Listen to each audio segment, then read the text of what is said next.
ser um instrumento vivo, meu Senhor. Envia-me para ser o seu abraço acolhedor, me levar tua palavra, ser canal da tua graça, completar carreira e guardar a fé, levando seu amor.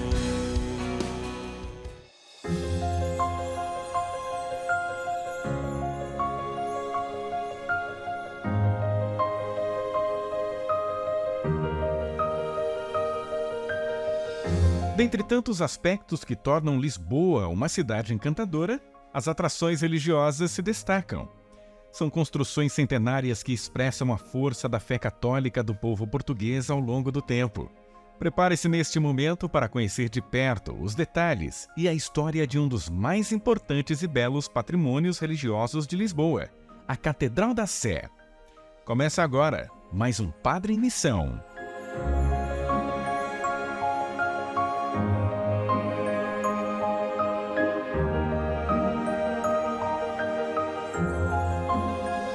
Nós estamos em Lisboa e fazendo o Padre Missão de hoje. Nós estamos no bairro de Santa Maria Maior, é uma ladeira que, se seguirmos adiante, vamos até o Castelo de São Jorge. E aqui se chega a pé, a maioria deles fazem, e também com o tuk-tuk, algo que também tomou conta aqui da Europa. Nós estamos diante da Catedral da Sé. Esta catedral que ela é sede do Patriarcado de Lisboa, mas é também a Paróquia da Sé, uma construção que foi feita no século XII, logo depois que se conseguiu reconquistar a cidade de Lisboa dos mouros. Foi quando o Dom Afonso Henrique fez uma promessa: primeiro construir a Sé e trazer para cá os restos mortais de São Vicente, diácono mártir de Zaragoza. Depois nós vamos contar um pouco sobre quem é este grande diácono que remonta ao século III, século IV, que tombou diante da perseguição de Domiciano. Mas estamos entrando na Catedral da Sé, que tem muitos elementos, além de ser uma mistura de estilos, ela traz uma forte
Senhora de Fátima um grande apelo pela paz, tão necessário nos dias de hoje, como sempre.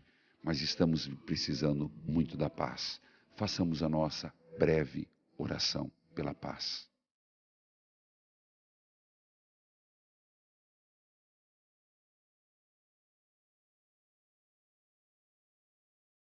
Em toda igreja que você entrar, às vezes tem veleiros sugerindo que se acenda uma vela. Claro, a nossa contribuição. Mas quando se acende uma vela, é em duas direções. Da nossa parte, nos colocarmos como luz no mundo, mas da outra forma, lembrar a Deus que há um Filho que roga aqui por intercessão de Nossa Senhora de Fátima. E acendo essa vela, pedindo a paz, que é o grande apelo de Nossa Senhora de Fátima, e a conversão dos pecadores. E é claro, por você, querido, querida, associado, associada da obra. Ave Maria, cheia de graça, o Senhor é convosco. Bendita sois vós entre as mulheres, e bendito é o fruto do vosso ventre, Jesus. Santa Maria, Mãe de Deus, rogai por nós, pecadores, agora e na hora de nossa morte. Amém. Nossa Senhora de Fátima, rogai por nós.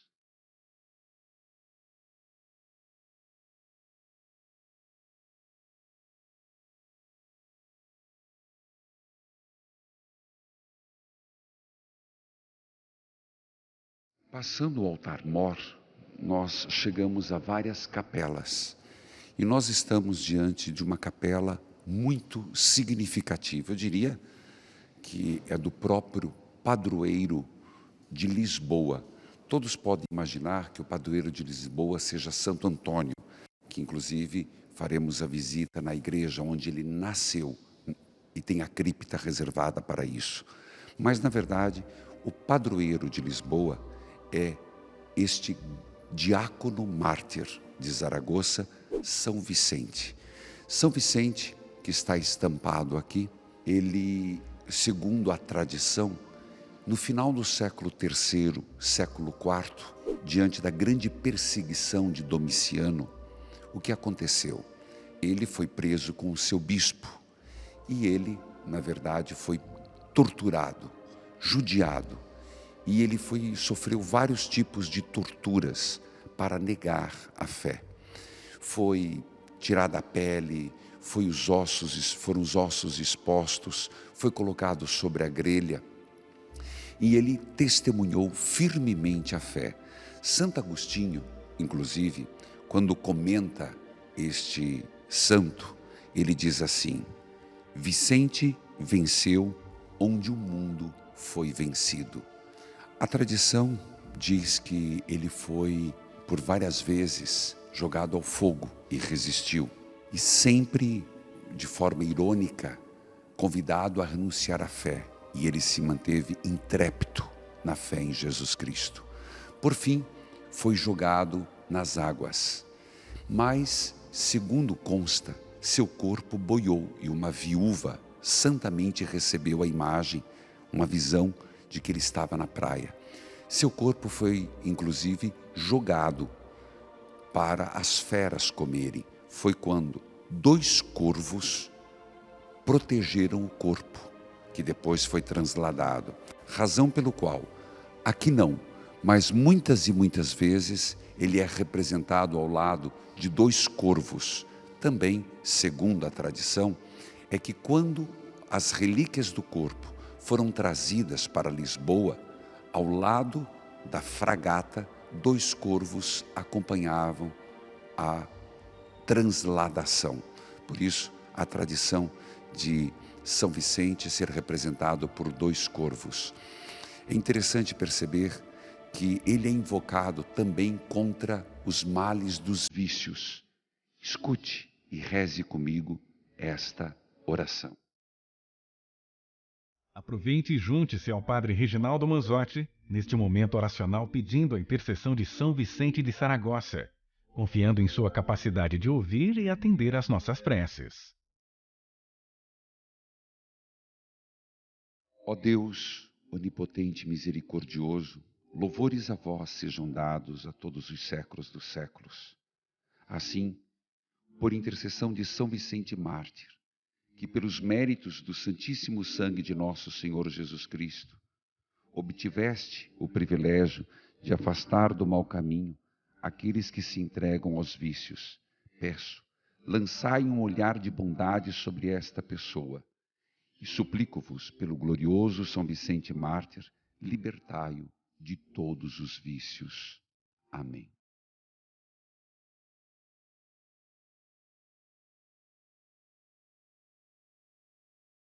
Tendo rezado ao diácono mártir São Vicente, patrono de Lisboa, sigamos conhecendo a Catedral da Sé.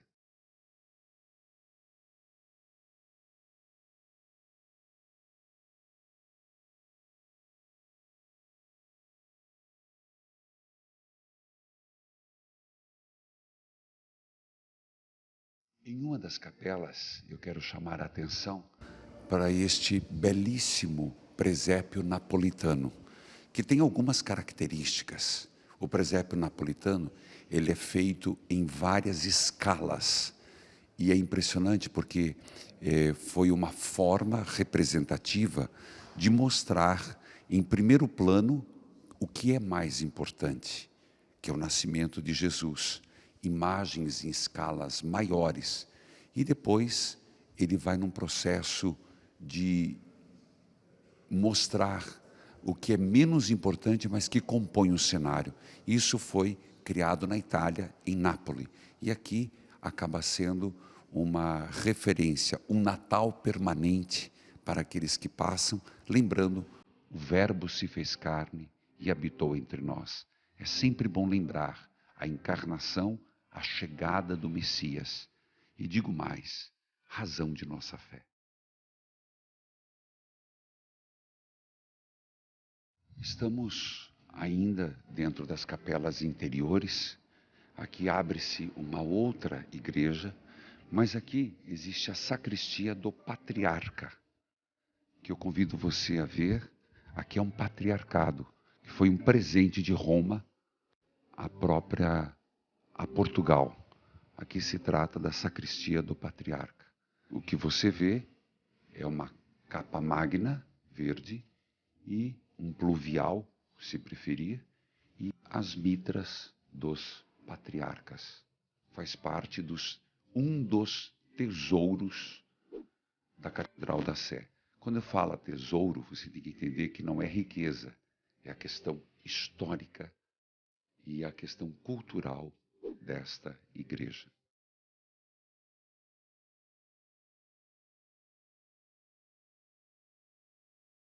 Por volta de 1785 em diante, foram construídos 3 órgãos que são de grande relevância. Impressionante que estão do lado do Evangelho.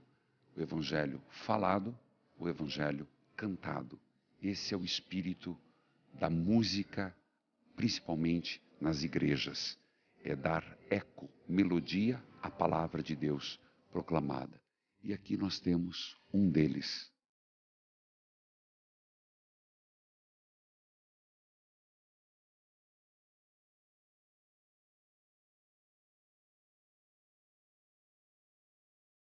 Caminhando pela igreja, pela Catedral da Sé, nos deparamos um dos lugares que para nós tem um significado muito grande. Inclusive, ele é todo marcado com azulejos portugueses, lembrando, detalhe, o batismo de Jesus. Mas aqui nós temos uma pia batismal. E esta pia deve ter trazido para a igreja muitos cristãos que nasceram na fé em Jesus. Mas sabe que um dos ilustres cristãos que aqui foi batizado está representado, Santo Antônio de Pádua. Perto daqui, e veremos a igreja de Santo Antônio, onde ele nasceu, e aqui onde ele foi batizado. Tanto que você pode perceber que existe um relicário com o busto de Santo Antônio, que, segundo me informaram aqui, trata-se de uma parte da laringe de Santo Antônio, o grande pregador de Jesus Cristo. Tanto que Nosso Senhor apareceu-lhe nos braços dizendo: Antônio, se falassem tão bem de mim quanto você, haveriam mais cristãos. Está aqui e vamos fazer uma prece. Santo Antônio de Pádua, rogai por nós. Santo Antônio de Pádua, dai amor, paz, serenidade nas famílias. Santo Antônio de Pádua, que os casais, os enamorados, possam viver o amor e a fidelidade naquilo que prometeram diante do altar. Santo Antônio, dai pão a quem tem fome e fome de justiça a quem tem pão. E, Senhor, renovai o nosso próprio batismo. Diga isso, ó Deus, por intercessão de Santo Antônio, renovai, reavivai o nosso próprio batismo. Amém. Sigamos neste caminho, conhecendo a Catedral da Sé, em Lisboa, Padre em Missão. Se você quiser, torne-se um associado. 41 3221 6060. Tem o QR Code, você pode colocar a sua câmera, você pode mandar um WhatsApp, ou você pode, se preferir, falar com os nossos atendentes. 41 3221 6060. Sigamos.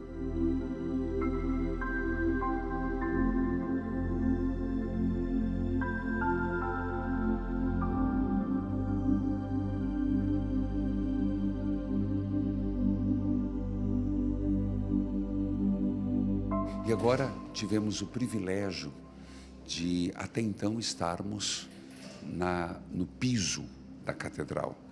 E nós vamos subir essas escadarias, você vai comigo, Padre Missão, e vamos conhecer os tesouros da catedral ao longo de todos estes séculos.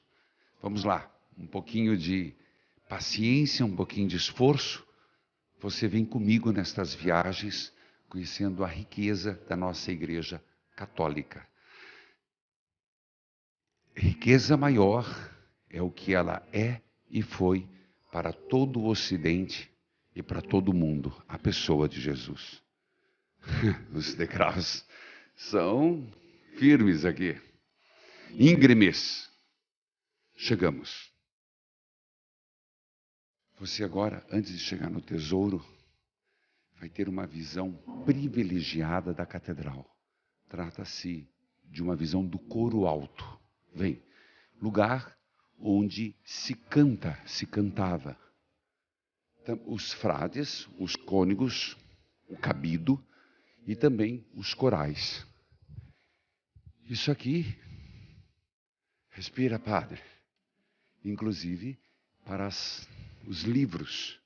Eles eram maiores, os breviários, que têm ofício da manhã, do meio-dia, da tarde. As vésperas eram colocados enormes e para que os outros pudessem ver comunitariamente. Veja que visão lindíssima.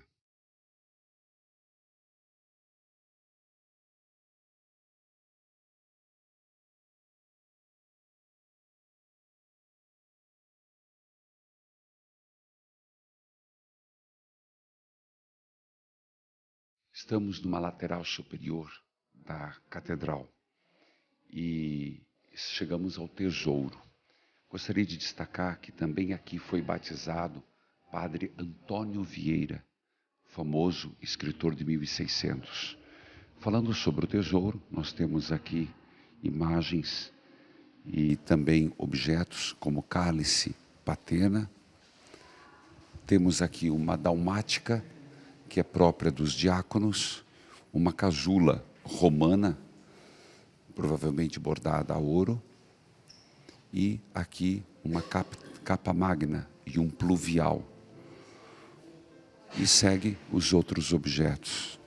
Temos aqui um relicário de São Francisco Xavier, que é o copadroeiro das missões, que é, na verdade, aquele que percorreu a Ásia e o Oriente, levando o Santo Evangelho. Itens incríveis e raros compõem o acervo de tesouros da Catedral da Sé. Compõe este relicário objetos de uso litúrgico, manuscritos e peças de arte sacra, distribuídos por várias salas. A imagem que você está vendo é de uma sédia gestatória de madeira de veludo, fino, metálico, dourado, de Dom Francisco de Saldanha Garmo, o quinto patriarca de Lisboa. E ela foi usada na sua chegada e apresentação ao povo de Lisboa em 1759. Uma sédia com suas plumas. Em meio a tantos artigos e peças raras que enchem os olhos de beleza, um deles se destaca. A peça mais valiosa de todo o acervo da catedral, construída em ouro e adornada com diamantes, rubis, esmeraldas e safiras. A custódia da Catedral da Sé. Essa custódia, eu nunca tinha visto algo tão lindo quanto estou vendo agora, mas não é para menos. É uma custódia oferecida à Sé de Lisboa pelo rei Dom José I, em 1748. Ela contém 4.120 pedras preciosas, mede 94 centímetros de altura e pesa quase 18 quilos. O objetivo dessa custódia é a exposição solene do Santíssimo Sacramento. É representar através das pedras, apresentar através dos detalhes quem está sendo exposto, o Rei dos Reis, Jesus Cristo. É por isso que se capricha, se empenha em fazer custódias, ostensórios de tamanha beleza, riqueza, devido ao grande Rei que é Jesus.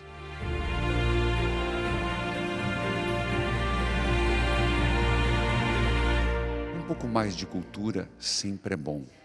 Estamos falando do escudo de Lisboa. E, na verdade, o que vemos aqui é uma mistura interessantíssima. A grande caravela, o que representa a caravela, os descobrimentos, as navegações. E lembremos que os portugueses eram um dos povos que melhor navegaram, inclusive porque eles dominaram as velas. Mas isso é outra história. O que eu quero chamar a atenção é a caravela e os dois corvos. Lembrou os dois corvos do mártir São Vicente? Exatamente, que conduziu a caravela com os restos mortais, com a vinda dele depois da conquista dos mouros. Está aqui o escudo de Lisboa.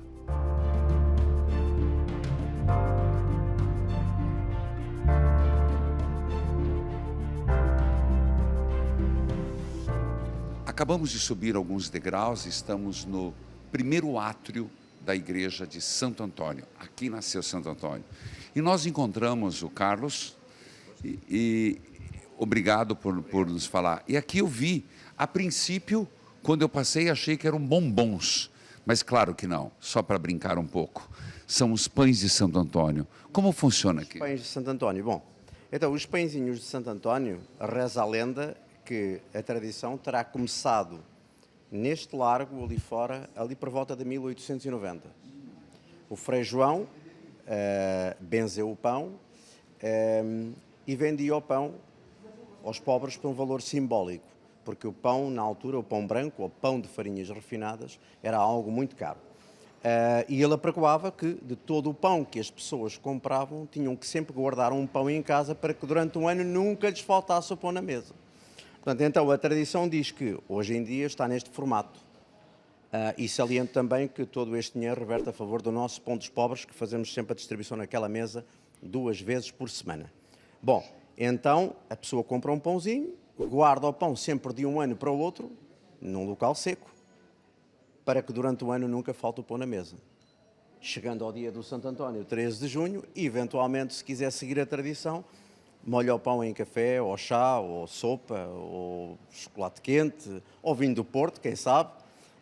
Come o pão, faz uma oração e faz um pedido. Esta é a tradição do pãozinho de Santo António. Então, nós vamos pedir a Deus, nosso Senhor, e vamos guardar o pão pedir que nunca falte o pão em nossa mesa, que não falte o pão aos necessitados. Dai pão a quem tem fome, fome de justiça a quem tem pão. E aqui, de onde nasceu Santo Antônio, que não falte o principal de todos os pães, Jesus Eucarístico, o pão que desce do céu. Se me permite, depois eu acerto, eu vou comer um pedaço. Que nunca nos falte o pão na mesa. E o pão do amor, o pão da compreensão, o pão da caridade. Amém.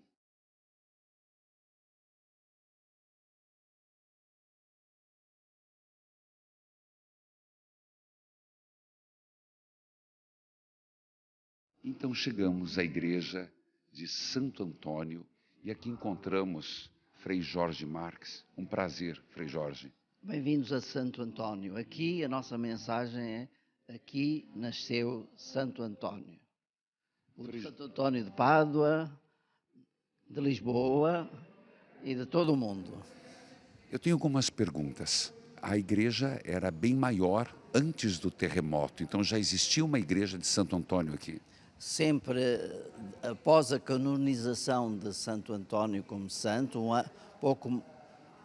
quase um ano depois da sua morte, sempre o povo cristão da cidade de Lisboa foi construindo aqui uma pequena capela, uma igreja maior, e sempre a natureza, os terremotos e sobretudo o grande terremoto de Lisboa, 1755, destruiu essa.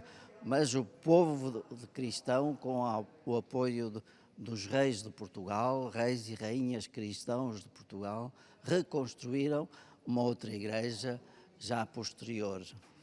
Aqui tem 3 aspectos importantes, tem mais, eu vou começar por um. Aqui existe uma imagem, vamos dizer, um retrato de Santo Antônio, que o original está em Pádua, mas o senhor estava dizendo que é um dos que melhor representa quem foi realmente os traços de Santo Antônio. Exatamente.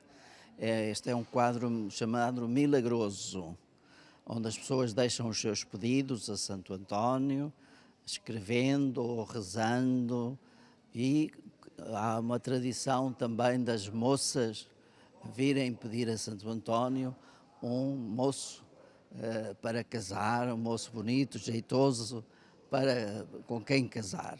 E também eu vi uma foto de pessoas recém-casadas que podem até casar em outras igrejas e acabam vindo aqui, até vestidas de noiva, pedindo bênçãos para o casamento. Deixando o seu ramo de flores junto do quadro, ou depois também junto da relíquia de Santo Antônio, que é também nossa relíquia importante, que está à veneração de todos os cristãos, que temos no altar maior, no altar mor, que é um pedaço do esqueleto de Santo Antônio. Podemos seguir até lá, por favor?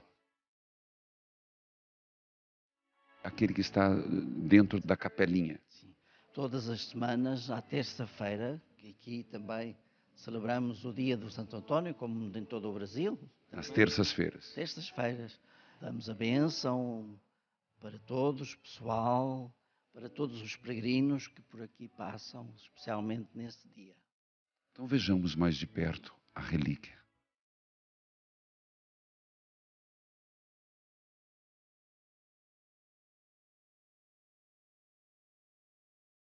Então aqui estamos aqui junto então da relíquia mais venerada daqui da nossa igreja, esta expressão da presença de Santo Antônio no meio de nós.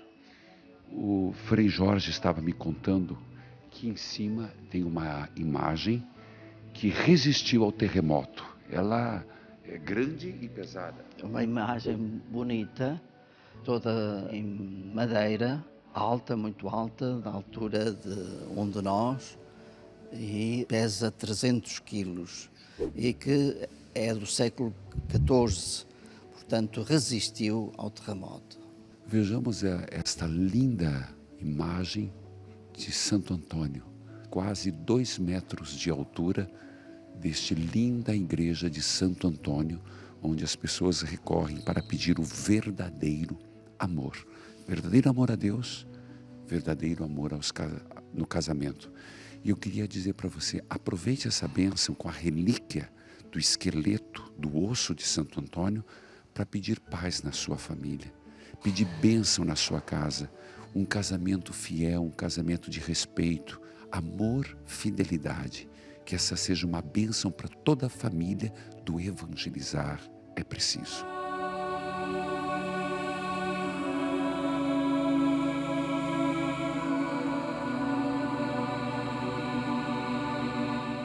Então, para todos vós que acompanhais esta emissão, para todos nós no Brasil, aqui em Portugal e em Lisboa, invocamos sempre esta bênção de Jesus.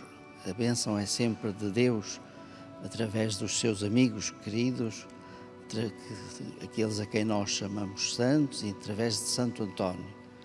Que o Senhor vos abençoe, vos guarde e vos proteja, por intercessão de Santo Antônio, em nome do Pai, do Filho e do Espírito Santo. Amém. Amém.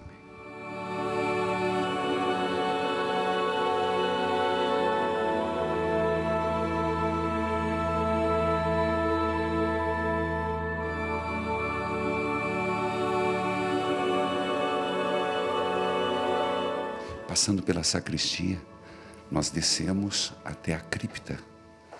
Há quem chame de gruta, e o padre já está aqui, onde nasceu propriamente Santo Antônio de Lisboa. Frei Jorge, aqui é um lugar muito especial, né? Sim, muito, muito querido de todos nós. Nesta casa, segundo a tradição, nasceu e viveu Antônio, que foi roubado para a gloriosa morada do céu. E, portanto, é um lugar aconchegado, simples, pequenino, silencioso, onde as pessoas vêm para fazer também a sua oração.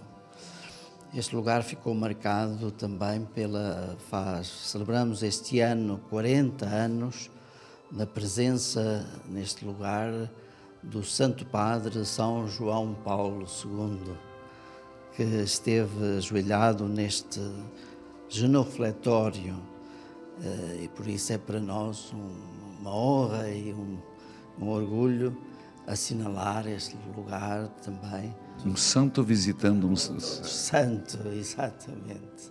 Aproveitando, qual a mensagem que o senhor gostaria de dar? Aqui eu vi escrito paz e bem. Mas o Frei Jorge, o que tem a falar para nós de todo o Brasil que estamos acompanhando? A mensagem de Santo Antônio é a mensagem da palavra de Deus, da palavra de Jesus. Às vezes fazemos aqui também em Lisboa os santos populares, o folclore, a festa também faz parte da vida, claro, em honra dos santos, de Santo Antônio, mas o principal era o ardor, o seu coração cheio da palavra de Deus. E, portanto, toda a sua vida ele até quis ser missionário em Marrocos, mas os caminhos do Senhor o levaram até a Itália e a França, mas sempre para anunciar a palavra, o Evangelho de Jesus. Portanto, seguindo o Evangelho e vivendo o Evangelho, estamos a dar alegria a Santo Antônio.